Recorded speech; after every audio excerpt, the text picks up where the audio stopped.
বলৎকারীদের ব্যাপারে সমকামী যারা বলৎকারী যারা তাদের বিষয়ে আল্লাহ নবীজি ফায়সালা দিয়েছেন।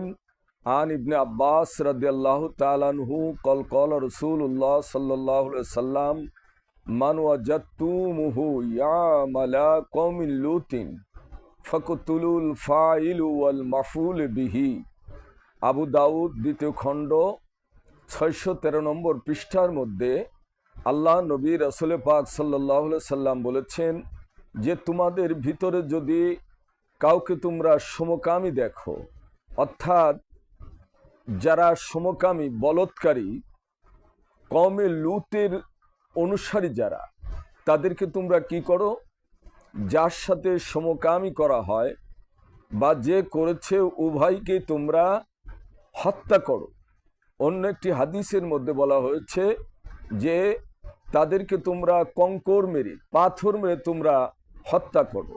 তা আমি মাননীয় সেনাপ্রধানকে আমি বলতে চাই যে আপনি বাংলাদেশে এই নারী শিশু ধর্ষণকারী বলৎকারী তথা সমকামী যারা, তাদেরকে আপনি একটু দৃষ্টান্তমূলক শাস্তি আগে দেন, তারপরে আপনি বেদাত উৎখাত করতে চাচ্ছেন, বেদাত দূর করতে চাচ্ছেন।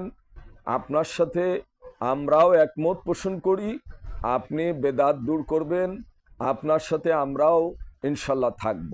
শুধুমাত্র আপনি এই বলৎকারী শিশু ধর্ষণকারী সমকামী নারী ধর্ষণকারীদের বিরুদ্ধে আপনি কঠিন অ্যাকশন একটু নেন, গ্রহণ করেন। আপনার প্রতি আমরা শ্রদ্ধা পোষণ করি।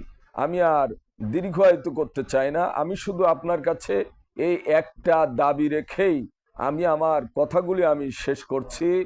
আসসালামু আলাইকুম ওয়া রাহমাতুল্লাহি ওয়া বারাকাতুহু।